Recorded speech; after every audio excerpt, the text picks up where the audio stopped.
कि अगर कृपा कर दे हमारे ऊपर तो जानते हो उसका फल क्या होगा।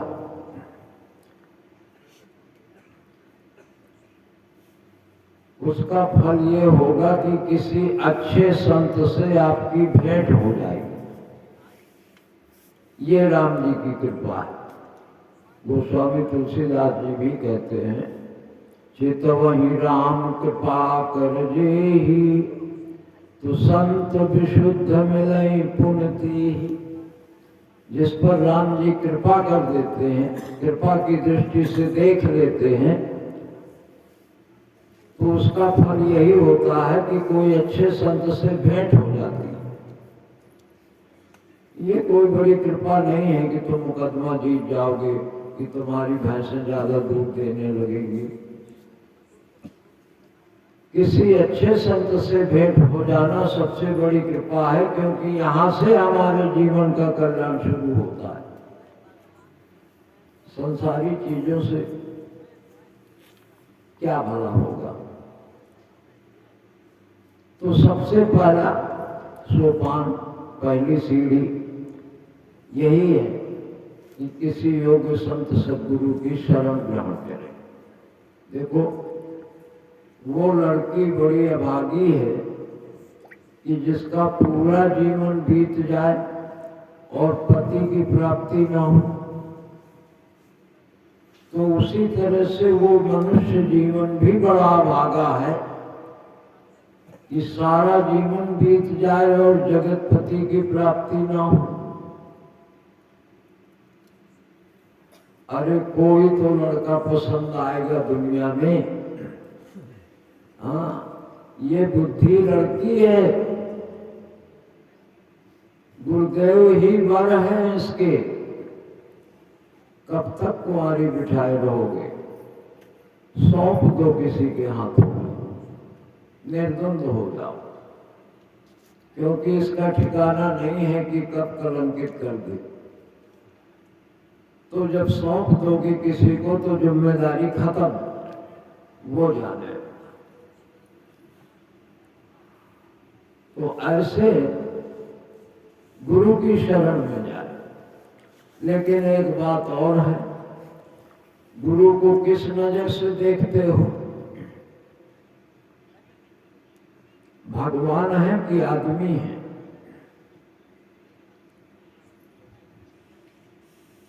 उपनिषदों में तो ये कहा कि गुरु ब्रह्मा। बोले गुरु ब्रह्मा के समान है क्या? बोले नहीं, गुरु विष्णु। बोले ब्रह्मा विष्णु के समान है क्या? बोले नहीं, गुरु देवो महेश्वरा। तो बोले ब्रह्मा विष्णु महेश के समान है क्या? बोले अभी भी कम है, गुरु साक्षात परब्रह्म तस्मै श्री गुरुवे नमः। वो तो साक्षात ब्रह्म ही स्वरूप है। ऐसे गुरुदेव की मैं वंदना करता हूं। तो भगवान भी है, लेकिन आदमी भी तो है। टट्टी कोला करते हैं, स्नान ध्यान करते हैं, भोजन करते हैं, जैसे तुम सब हम आदमी हैं। वही क्रिया उनमें भी दिख रही है।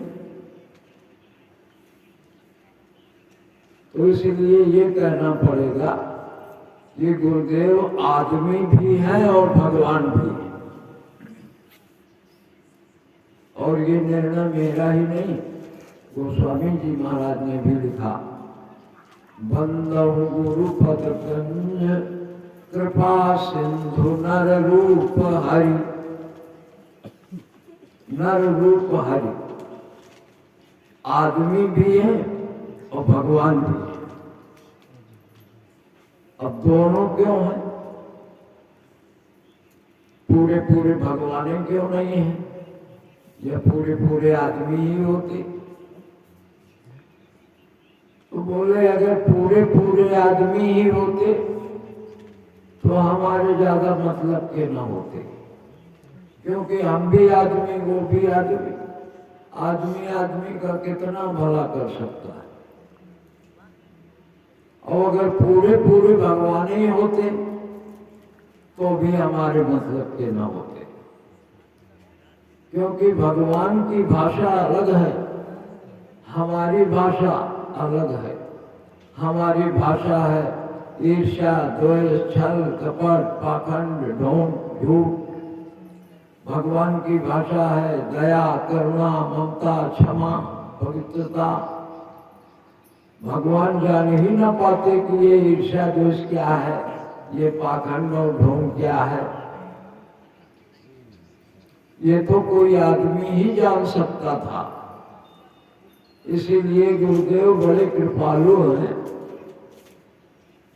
कि वो आदमी भी हैं तो हमारी भाषा भी समझते हैं, और भगवान भी हैं तो उनकी भाषा भी समझते हैं।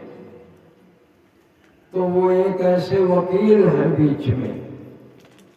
वकील होता है ना, जज साहब जो कुछ अंग्रेजी में बोलते हैं तो सुनकर हिंदी में बता देता है अपने मुवक्किल को कि साहब ऐसा कह रहे हैं, और मुवक्किल जो कुछ हिंदी में कहता है उसे सुनकर अंग्रेजी में जज साहब को बता देते हैं कि ये ऐसा कह रहा है। तो उसको कहा उभय प्रबोधक चतुर दुभाषी, दोनों का प्रबोध कर देने वाले ऐसे गुरुदेव। तो उनकी कृपा है कि हमारे जैसे होकर के आए। देखो राम जी हुए, कृष्ण हुए, शंकर जी हुए, और भी बहुत हुए। ये सब हमारे गुरुजन थे, ये सब गुरुदेव ही थे। हम लोगों ने उनके ऊपर भगवान का ठप्पा लगा कर अलग कर दिया। अरे हम सब उन्हीं के तो अनुयायी हैं। वो समय समय पर आते रहे हैं, यहाँ ज्ञान का उपदेश किया।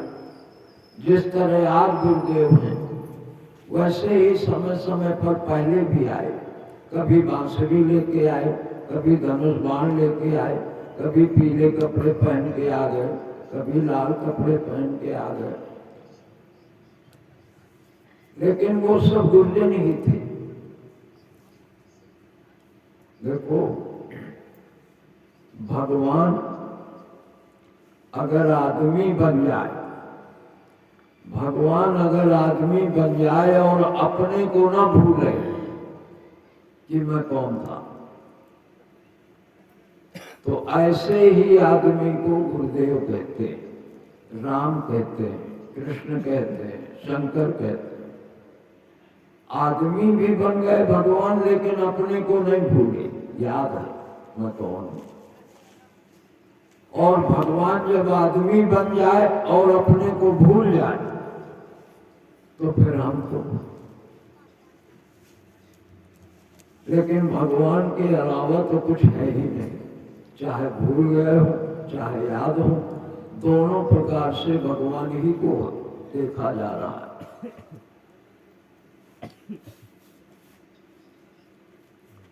तो फिर सोचे भगवान कहाँ है? भगवान तो आदमी के रूप में आए, गुरु रूप में आए, ये तो समझा। लेकिन भगवान रहते कहाँ है कहाँ, मिलेंगे कहाँ? ये बड़ी विचित्र बात है कि भगवान का पता लगाने में भी आदमी को ही सामर्थ्य है। देवता भी नहीं जानते कि भगवान कहाँ है।